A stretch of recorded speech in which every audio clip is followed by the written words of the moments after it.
بسم الله الرحمن الرحيم، والصلاة والسلام على رسول الكريم. ازيكم يا حبايبي؟ عاملين ايه؟ يا رب تكونوا بخير ان شاء الله. النهارده هنعمل فيديو جديد، بس يا ريت لو اول مره تشوفيني تشتركي في القناه وتدوسي زر الجرس وتدوسي على كلمه الكل عشان يوصلك كل جديد، وتدوسي على لايك عشان الفيديو يرتفع. النهارده احنا هنعمل فيديو مشتريات للسوق بتاعه الاسبوع بتاعتي، وكمان هنعمل حاجه جميله جدا طبعا كلنا بنحبها وصدقت طلعت جبتها على طول، هي الكرنبيت. انا اشتريت الحاجات الحلوه ديت. جبت الفلفل الالوان ده جميل جدا وكان رخيص قوي ب15 جنيه كيلو. وجبت طماطم كانت حلوه قوي قوي، بس هي غاليه شويه عن السوق، في ب12 ونص، لكن دي كانت ب17 بس كانت حلوه قوي. وجبت بصل كان ب10. وجبت سبانخ، لسه هجربها صراحه.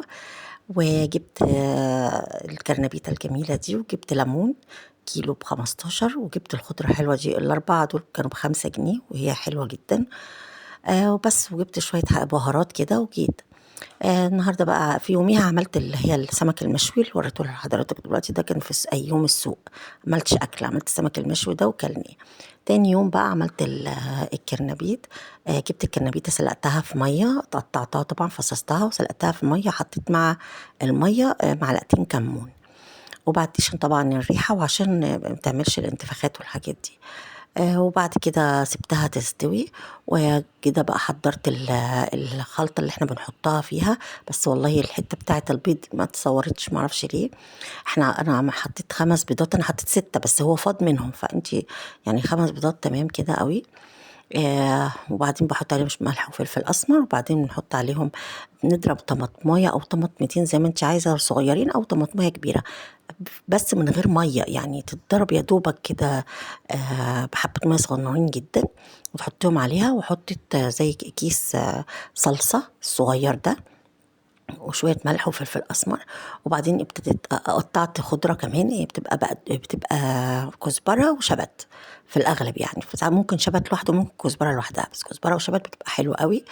وبعدين ابتديت أحط بقى الدقيق، وتحطي وتقلبي وتحطي وتقلبي لحد ما تبقى العجينة عاملة زي الكيكة يعني بالظبط. أنا أول ما حطيتها أنا بجربها بصبعي، حطيت صبعي كده صبعي عليه الحاجة خفيفة. طبعا حطيت تاني دقيق وضربتها تاني. وبعدين حطيت صبعي، كان الصبع يبقى باين عليه كده الخلطة، يبقى كده هي تمام. بعد كده جبت الكرنبيطة اللي اتسلقت طبعا، طلعتها في مصفى. وبعدين بنقشر الحاجات اللي على العرق بتاعها اللي هو طالع منها ده، عشان خاطر العرق يستوى ويبقى طري.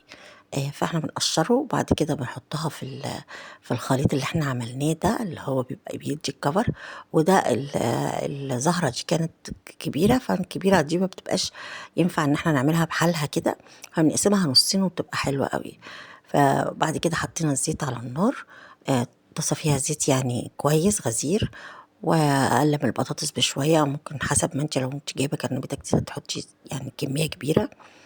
وبعد كده حطيناها في الزيت وقلبتها، وده بيبقى شكلها يعني بتسيبيها لغاية ما تبقى اللون ده، وبعدين تقلبيها على الناحية التانية.